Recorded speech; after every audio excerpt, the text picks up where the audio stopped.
Salut YouTube, aujourd'hui vidéo spéciale Halloween autour de Resident Evil, donc une vidéo en deux parties. Première partie, Separate Ways, le DLC de Resident Evil 4, le jeu. Deuxième partie, le film Death Island qui est sorti cet été, qui est un film en images de synthèse.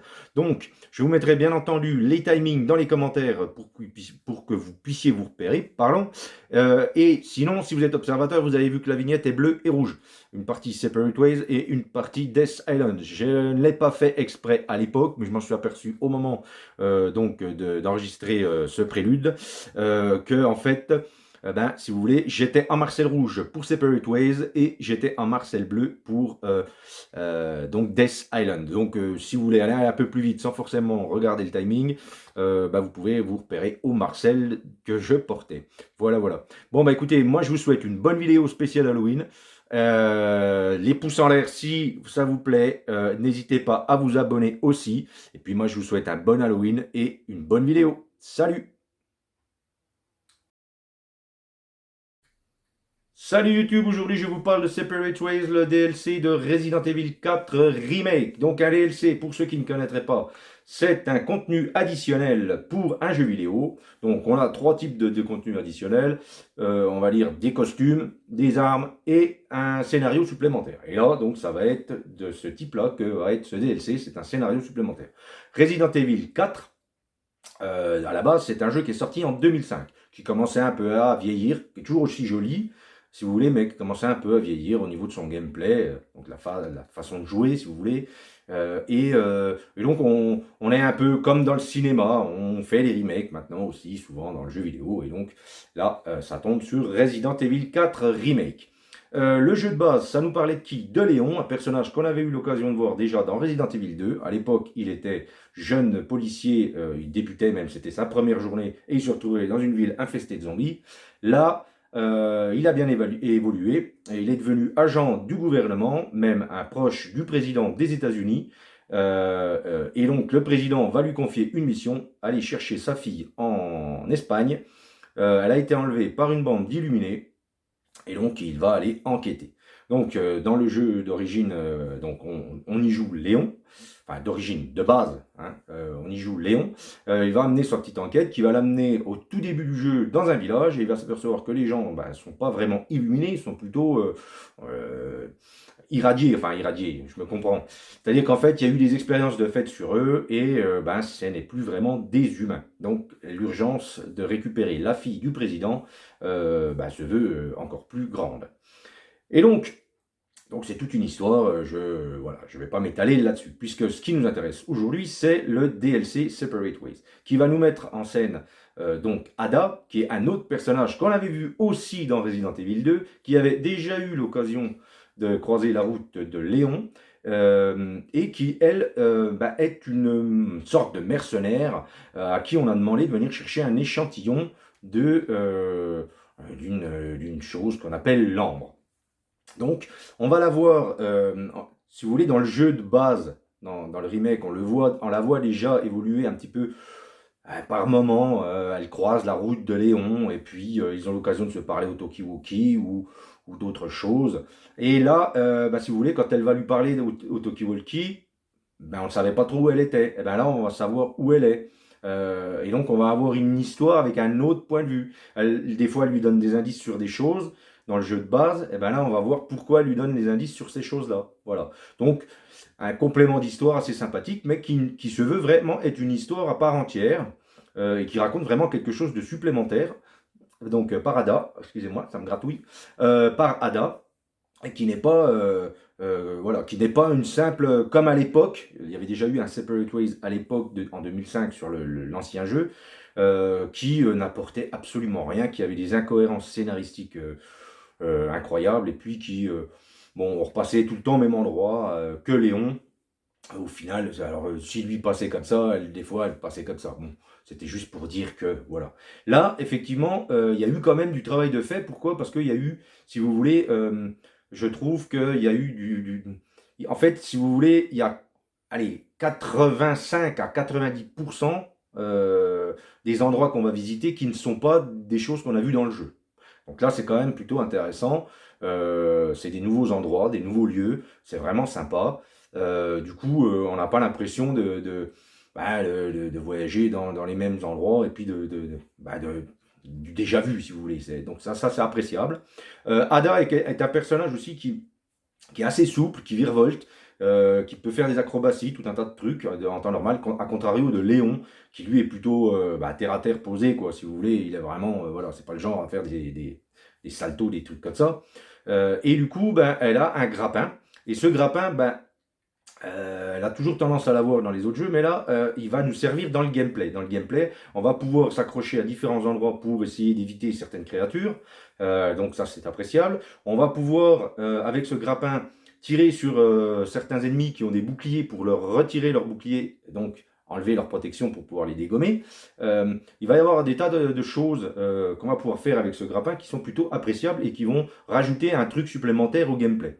Il y avait des passages donc dans le jeu de base du remake qui manquaient par rapport au jeu d'origine de 2005. Je m'explique. Il y avait deux passages essentiellement. Un passage avec un long couloir où il y avait des rayons laser qu'il fallait éviter. Et il y avait un autre passage où il y avait une énorme créature dans des grottes qui nous poursuivait. Le combat en tout cas au début, démarrait avec un passage c'était pas des wagons, c'était des conteneurs, voilà, des conteneurs suspendus au-dessus d'un gouffre. On essayait de passer d'un conteneur à un autre en essayant de faire tomber la créature. En tout cas, ça c'était le début. Et cette créature-là et donc ce passage avec les lasers, ce sera donc à Ada de les traverser. Ce qui fait qu'au final, dans le DLC d'origine de 2005, il n'y avait pas grand-chose à raconter, c'était vraiment bidon. Et en enlevant des choses à l'histoire de Léon et en les rajoutant à Ada, ça lui donne de la consistance, beaucoup plus de consistance à ce personnage et qui va vivre une aventure du coup beaucoup plus intéressante que ce qu'on avait pu voir donc en 2005. Voilà. L'histoire de ce DLC est d'ailleurs n'a d'ailleurs plus grand chose à voir avec l'histoire de l'époque qui était vraiment basique. Là, on a vraiment une histoire supplémentaire. Moi, j'ai mis un peu moins de 10 heures. Donc à 10 euros le DLC, ça nous fait à peu près 1 euro de l'heure de jeu. C'est pas déconnant, je trouve. Alors après, c'est un premier run et j'aime bien prendre mon temps. Sachez qu'après, effectivement, quand on a fait une fois ou deux fois ou trois fois, peut-être que ça va nous diviser par le second ou le troisième run. Bon, écoutez, après ça, chacun voit midi à sa porte et chacun joue de la manière qu'il veut. Donc, un bon petit DLC, je trouve, et qui va, comment vous dire, qui va marquer quand même une avancée vraiment dans les DLC, je pense, des prochains Resident Evil, parce que là, sincèrement, on sent qu'il y a eu du travail de fait au niveau de la musique, au niveau donc, des animations, au niveau des décors, au niveau de tout un tas de trucs. C'est des ajouts supplémentaires, vraiment par rapport au personnage d'Ada. Et du coup, voilà, on n'a pas l'impression de jouer deux fois la même chose avec Léon, comme avec Léon. Pourquoi j'ai mis un peu de temps à en parler? Parce qu'il est sorti quand même il y a quelques semaines. Parce qu'en fait, j'ai voulu le faire de deux façons différentes. Je l'ai fait une première fois donc d'une traite. Donc il y a 7 chapitres, alors que le jeu de base, le remake en fait 16. Donc si vous voyez, ça fait un peu moins de la moitié au niveau longueur. Donc je l'ai fait une première fois d'une traite pour m'amuser et puis pouvoir voir l'histoire complète. Et puis j'ai voulu voir ensuite, j'ai donc refait le Resident Evil 4 complet en incluant les passages d'Ada dans l'histoire. Donc pour voir un petit peu s'il y avait des incohérences scénaristiques. Et du coup, il n'y en a pas. C'est vraiment bien chialé, c'est vraiment bien pensé. C'est intéressant. Ça, en plus, en jouant comme ça nous permet d'avoir des petits passages d'un personnage à un autre et donc un gameplay différent. Donc du coup, c'est appréciable. Ça donne une petite sensation de prix. Voilà, comme une bouffée d'air pur, si vous voulez, entre deux passages. Donc c'est plutôt intéressant. Je l'ai trouvé vraiment sympa cette manière de jouer. Voilà. Donc écoutez, c'est tout ce que je peux vous dire sur ce Separate Ways, le DLC donc, de Resident Evil 4 Remake. Un bon petit DLC, sympa, c'est-à-dire que si vous avez aimé le jeu de base, vous aimerez. Après, moi je vous cache pas que Léon et Ada, c'était pas mes personnages préférés à la base. et parce qu'on leur faisait faire des choses un petit peu plus... ça se veut sérieux, et on leur faisait faire des choses un petit peu spéciales, enfin, je trouvais que c'était un peu cucul à praline des fois, et là c'est beaucoup plus posé, c'est beaucoup plus adulte, et du coup je trouve ça beaucoup plus intéressant, donc ce Resident Evil 4 et ce Separate Ways avec Ada. Donc bah, je vous le conseille. Si vous avez aimé le Resident Evil 4 Remake, eh ben, achetez-vous-le. Je peux vous assurer que vous allez passer un bon petit moment. Ça va vous apporter un petit complément supplémentaire d'histoire, si vous voulez. Pas négligeable, assez sympatoche. Voilà. Bah écoutez, cette vidéo va se terminer. Je vous dis moi à une prochaine fois. Si ça vous a plu, pouce en l'air. Si vous voulez être connecté, si vous voulez être contacté lors de la prochaine vidéo, il y a la sonnette, il y a la petite cloche. Hein. Moi je vous remercie et je vous dis à bientôt. Salut YouTube, aujourd'hui je vous parle de Resident Evil Death Island. Donc le dernier film en CGI qui est sorti cet été, j'ai reçu le DVD assez récemment et donc j'ai pu me le mater. Donc, comment vous dire? Alors je vais faire une petite rétro vite fait des jeux et des films. Alors pas les films avec Jovovich, je vais pas en parler.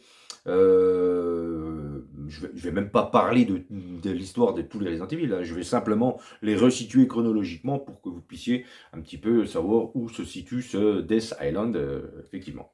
Donc Jovovich, j'en vais pas en parler. Peut-être du premier, parce que le reste de la série avec Jovovich, bon, bah, ça s'appelle Resident Evil, mais c'est pas du Resident Evil. Ça n'a rien à voir. Ils se sont servis du nom de la licence pour faire autre chose. Donc, aucun rapport avec la choucroute, si vous voulez. Voilà.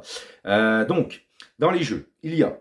Alors, ça peut paraître bête, mais il arrive un moment, ça va vous parler. Donc, il y a Resident Evil 0, 1, 2. Donc, le film avec Jovovich, à la limite, le premier Resident Evil avec Jovovich se situerait entre le 1 et le 2.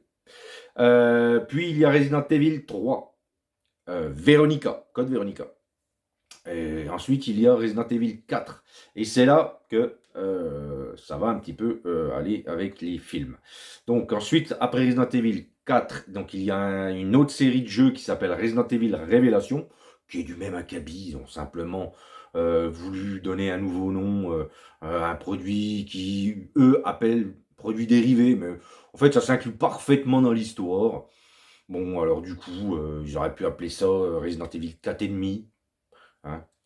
Bon, ils ont préféré appeler ça Révélation, parce que ça faisait peut-être moins con, effectivement. Voilà, bon bref. Suite à ce Révélation, il y a les premiers films. Alors les premiers films, mais qui ne sont pas sortis forcément en se suivant. Il y a donc Dégénérescence. Ensuite, chronologiquement, et pas par date de sortie, il y a Infinite Darkness. Puis il y a Resident Evil 5, le jeu.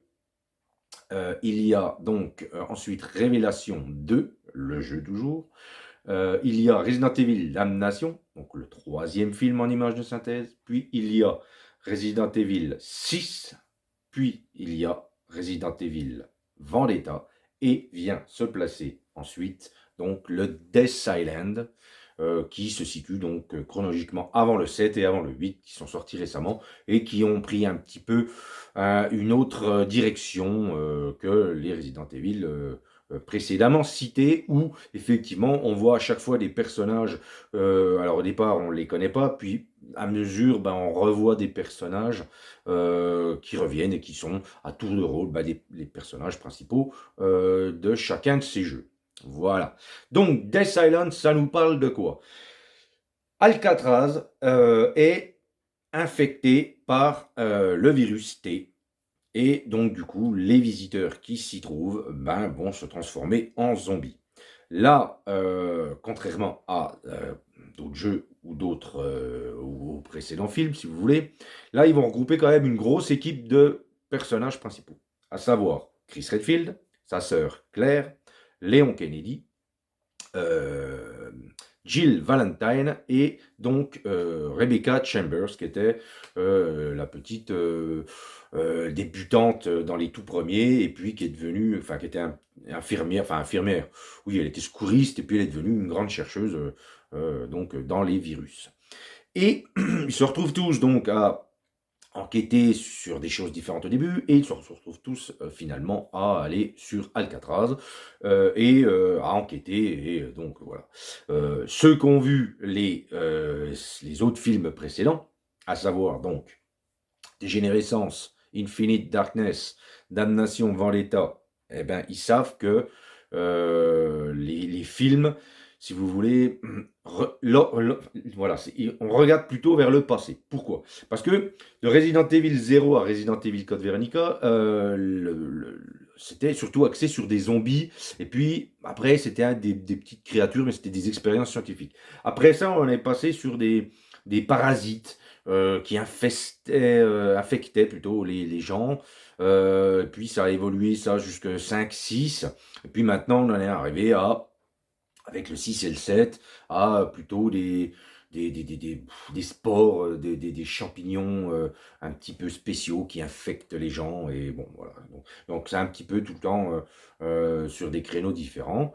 Mais là, les films, à chaque fois, les films en CGI, à chaque fois, ils ornent vraiment vers le passé. Pourquoi? Parce qu'à chaque fois, ils nous ressortent le virus T. Le virus T, c'est le virus des zombies. Les zombies, donc je vous dis, ça s'est arrêté à Code Veronica.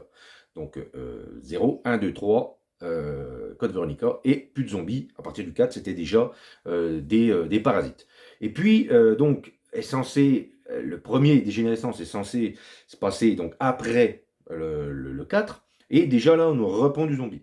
Et à chaque fois qu'il y a un film, on nous répond du zombie. Alors, on a l'impression que si vous voulez, à chaque fois qu'ils sortent un film, les mecs qui font les films, eh ben, ne se concertent pas du tout avec les mecs qui font les jeux. Parce que les autres ont tendance à rester en arrière, avec tout le temps un petit peu le même procédé. Alors moi, c'était le procédé que j'aimais le mieux, si vous voulez.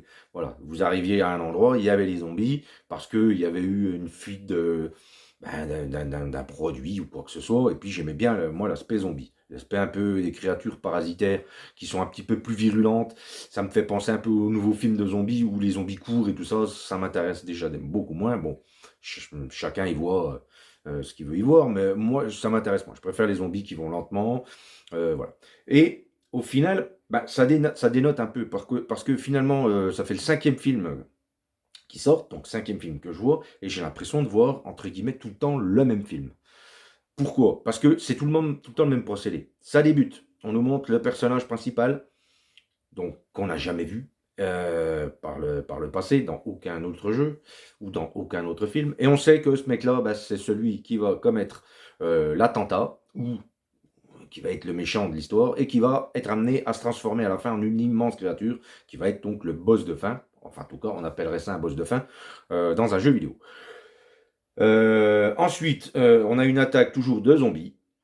Quand à un moment donné on veut corser le tout, hein, il y a des lickers. Des lickers, donc c'est des créatures avec le cerveau à l'air, une grande langue et puis des grandes griffes qui, voilà, c'est plutôt impressionnant, ils foutent plutôt les chons. Et puis arrive un moment dans le jeu, enfin dans le jeu, non, lapsus, dans le film où systématiquement, le personnage que je vous ai dit, qu'on voit au début, va se transformer en une immense créature, et là ils vont canarder et ils vont le buter tout le temps avec un lance-roquette ou une connerie dans le genre. Bon. Donc, si vous voulez, il y a un moment donné, ça se renouvelle pas. Les films, autant les jeux, on aime ou on n'aime pas, se sont renouvelés, avec des créatures différentes, des façons de voir les choses différemment. Alors, mais là, le problème, c'est ça, c'est que ça se renouvelle pas. C'est tout le temps le même format, et ce Death Island là n'y coupe pas. Alors moi, je l'aime beaucoup, ce Death Island. Pourquoi? Parce que ça faisait un moment dans la chronologie qu'on n'avait pas vu Jill Valentine, et Jill Valentine est mon personnage préféré des Resident Evil. Chris Redfield est sympa, mais bon, c'est quelqu'un de froid, quelqu'un de musclé, on n'a pas l'impression que, voilà, enfin, il n'est pas désagréable, mais bon, je trouve que son personnage n'a pas évolué forcément d'une manière intéressante au fil du temps. Léon, bon, a priori, c'est un des personnages préférés des gens. Moi, c'est peut-être celui que j'aime le moins. Pourquoi? Parce que dans Resident Evil 2, je pouvais voilà, je pouvais peut-être l'apprécier. Pourquoi? Parce que c'était un flic débutant, il arrivait en ville, un petit peu comme nous, au même moment que nous dans le jeu, quoi. Et il savait pas trop où il en était, et il arrivait ce qui y arrivait, c'est-à-dire des zombies, une ville infestée, du coup, c'était son premier jour en tant que flic, et du coup, c'était intéressant de le voir parce que c'était un novice. Là, maintenant, il est devenu agent secret, agent commando, machin. Bon, c'est un peu moins intéressant, je trouve. Mais bon, écoutez, a priori, il plaît vachement aux fans. Bon, alors super. Donc Rebecca Chambers, comme je vous disais, c'était un personnage qu'on avait vu dans le premier Resident Evil. Puis quand ils avaient fait le Resident Evil 0, on l'avait vu, elle était le personnage principal. Sinon, on l'a pas spécialement beaucoup vu dans des jeux. On la voit plus souvent dans des films. La dernière fois, je crois qu'on l'avait vu, si je ne me trompe pas, c'était dans Vendetta, un film. Bon, le précédent d'ailleurs, celui qui se situe chronologiquement juste avant le Death Island. Et puis Claire, Claire, on la voit, on l'a vu avec Léon dans Resident Evil 2, puis après on l'a revu dans Code Veronica, et puis on l'a revu dans des films, et puis dans Révélation 2 aussi. Donc Claire est un personnage relativement intéressant, je trouve, mais pas au même niveau que Jill. Jill, je la trouve qu'on l'a vu un peu moins, on l'a vu donc dans le premier jeu, dans le troisième jeu, et puis dans le cinquième jeu, mais depuis on ne l'avait pas spécialement vu, et donc là, chronologiquement, on la voit quand même beaucoup plus tard, et moi ça me fait plaisir de la voir, parce que vraiment, ils ont axé l'histoire autour de ce personnage-là, et ça fait vraiment, vraiment plaisir. Alors, elle a toujours, elle doit avoir 3 fringues dans sa garde-robe. Alors, euh, mais jetez pas de pierre. Je sais que moi, j'ai beaucoup de Marcel aussi. Je m'habille un petit peu de la même manière. Mais ça va changer, hein. Winter is coming, comme on dit. Ça va commencer, voilà. Bref. Et donc, cette histoire, sympatoche, mais c'est tout le temps, tout le temps, tout le temps la même chose. Donc, je vais pas m'étaler là-dessus. Pas de grande surprise, pas de grands enjeux non plus, parce qu'il faut être honnête, pardon. Euh, Comment vous dire? L'épisode suivant est écrit, puisque c'est Resident Evil 7. Alors, évidemment, on ne voit pas Jill Valentine, on la voit pas. Mais on se dit quand même que il y a peu de chances pour qu'il arrive des bricoles dans un film, ou voir que les personnages meurent dans un film, quand ils sont déjà pas foutus de les faire crever dans les jeux. Bon. C'est un peu ce que je reproche au Resident Evil avec le temps. C'est pas le fait qu'ils aient changé de créature et puis que ce soit un peu plus action.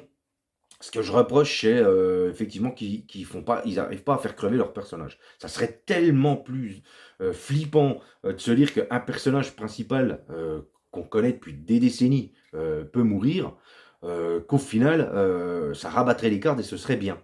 Là, bon, ils ont pris ce parti pris-là d'avoir tout le temps les mêmes personnages qui reviennent, et du coup, c'est moins.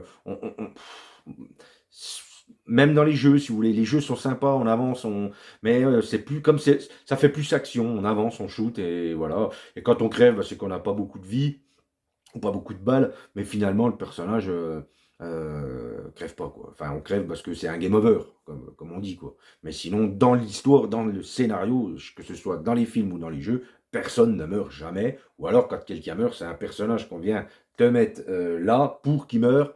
Donc, c'est un personnage, on va dire, butable, quoi.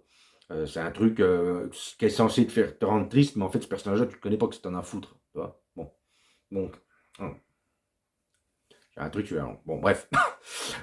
Et donc, ce film ne déroge pas à la règle, c'est un film bon, basique, du même acabit que les 4 précédents.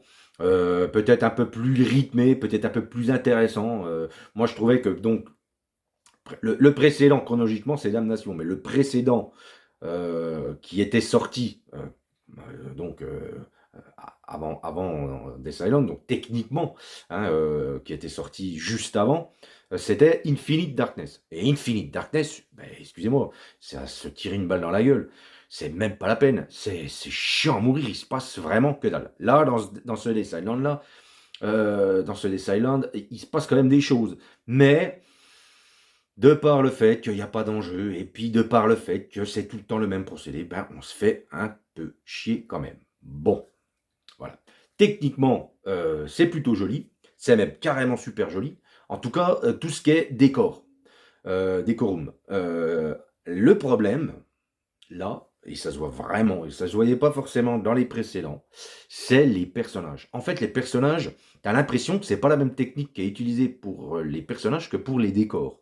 Et du coup, les personnages, bah, tu as l'impression qui sont incrustés. Les décors sont tellement beaux que des fois, tu as l'impression que c'est du réel. Et là, tu as l'impression d'incruster des personnages en synthèse dans du réel. T'as l'impression, voilà, c'est comme Pokémon Go, si tu veux. Voilà. Et donc, ça fait vraiment bizarre. Tu as vraiment l'impression qu'il y a une différence de technique. Alors, je pense qu'ils se sont retrouvés piégés avec ça. Parce que pour que les gens se retrouvent avec des Léon Kennedy, des Claire Redfield et Co. Reconnaissables, bah, ils sont obligés de garder un peu les mêmes tronches qu'ils ont mis depuis tout le temps, alors en les faisant évoluer un tout petit peu, parce qu'évidemment, tu ne peux pas mettre les mêmes qu'il y a 20 ans. Mais ce que je veux dire par là, c'est que bah, tout le reste du film est magnifique, mais les personnages, bah, ça dénote. Je trouve que ça dénote vraiment beaucoup.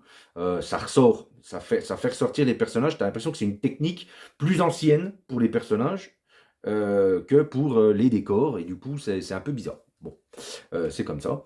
Bon, les musiques, pas de quoi sauter sur sa chaise, c'est toujours du même acabit. Il y a des musiques qui claquent quand il y a de l'action, il y a des musiques un petit peu plus euh, mélancoliques dans d'autres moments. Donc il n'y a pas de quoi, il y a pas de quoi sauter au plafond, franchement.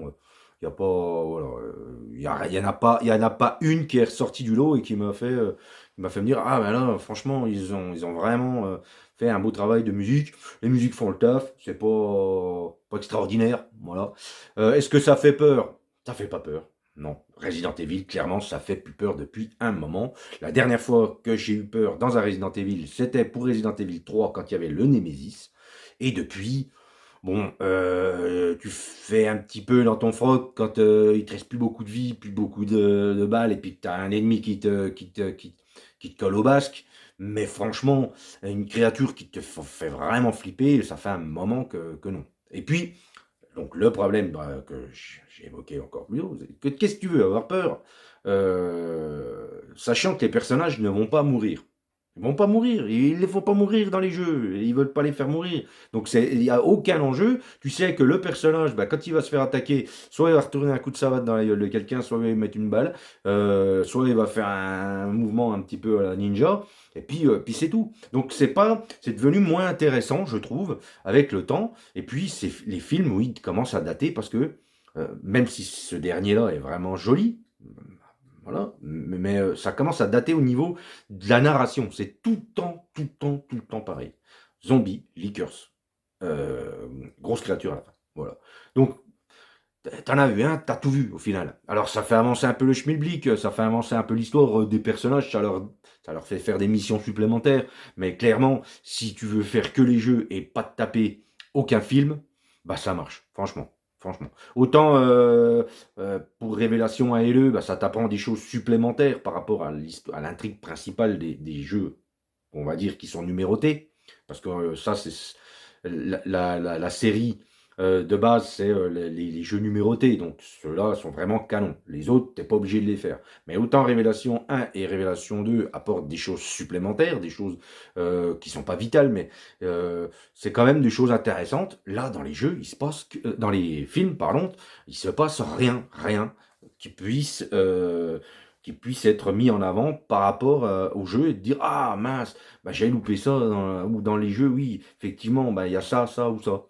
Par exemple, j'en sais rien, je dis une connerie, mais un mec qui aurait une cicatrice entre un jeu et un autre jeu, ils auraient pu peut-être lui se dire bon on va lui faire la cicatrice dans le film. En fait non, il se passe jamais rien. Donc si c'est le premier film que vous voyez en CGI, regardez-le. C'est pas désagréable et en plus, franchement, c'est pas le plus nul. C'est peut-être le mieux de tous. Mais tu t'emmerdes quand même un peu, quand même. Voilà. Et ça fait pas spécialement peur.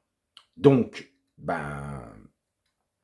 moi, je les ai parce que je suis un fan absolu de Resident Evil, ces films-là, je les ai. Et puis en plus, quand je me refais tous les jeux, j'aime bien me taper tous les trucs. Mais clairement, c'est chiant. Et puis ce qui est chiant aussi dans les films, faut être honnête, c'est que quand tu es avec le jeu, tu avances, tu évolues, tu fais avancer ton bonhomme, tu vas à droite, à gauche, machin, tu essaies un petit peu de résoudre les énigmes, de récupérer les balles et tout le tintouin. Et puis, eh ben, quand l'histoire, il y a un moment donné, il faut qu'elle avance, donc tu as des cinématiques. Eh ben là, finalement, c'est des cinématiques de 2 heures. Et c'est des cinématiques de 2 heures où, au bout d'un moment, t'aurais presque envie de retrouver la manette en main. Imaginez-vous dans le jeu, vous jouez, et d'un seul coup, vous avez une cinématique de 2 heures. Voilà, 2 heures. 2 heures de cinématique, et puis vous êtes là comme des cons à regarder. Et ben c'est un peu ça. Quand je dis les films, parce que finalement, ils sont tous pareils. Ce Death Island-là ne déroge pas à la règle. C'est une grosse cinématique où il se passe pas grand-chose. Et à la limite, si à un moment donné, tu pouvais avoir la manette en main et shooter 2-3 zombies, eh ben, à la limite, ça relèverait certainement le niveau de tous ces films en CGI. Voilà. Donc, un Death Island, bon, bah, pas désagréable, mais franchement, si vous avez vu les précédents, ouais, c'est vraiment un film qui est passable. Voilà, vous pouvez passer votre chemin. Il y a que si vraiment vous êtes un ahuri comme moi et que vous adorez Resident Evil, ben, jetez-vous dessus et puis regardez-le parce que ça vous fait l'occasion de revoir un petit peu les personnages de la série. Bien que, encore une fois, les personnages, il serait temps, franchement, que soit ils partent à la retraite, soit ils se fassent gnoquer par une bestiole à un moment donné, quoi. Et puis qu'on passe le chemin, et puis qu'on essaie de revenir à quelque chose d'un petit peu différent, un petit peu à la sauce des Silent Hill. Silent Hill, bon, qui va revenir en force cette année, mais que ça faisait un moment qu'on n'avait pas vu. Et à chaque fois, à chaque épisode, c'était des personnages différents, avec une histoire différente, et du coup, il pouvait arriver tout et n'importe quoi, ces personnages-là. Quand vous commencez à avoir des personnages 3, 4, 5 fois dans les Resident Evil, et puis qu'à chaque fois l'épisode se termine, et puis que il se passe rien, personne ne meurt, ben franchement, il y a un moment donné, c'est sympa, t'avances, tu récupères des choses, tu shootes du zombie, c'est sympa, du zombie ou de la créature, mais il n'y a plus beaucoup d'enjeux. Voilà, il n'y a plus beaucoup d'enjeux, en tout cas au niveau de la survie des personnages principaux. Voilà, c'est tout. Donc, Allez Silent, bah, à voir si ça vous tente. Sinon, franchement, je peux pas vous le recommander, vraiment pas vous le recommander. Il y a que vraiment si vous êtes ultra fan. Voilà. Donc, ben, je vous remercie d'avoir regardé cette vidéo jusqu'au bout. Moi, je vous dis à une prochaine. N'hésitez pas à vous abonner, les pouces en l'air. Et puis, ben, moi, je vous dis à une prochaine.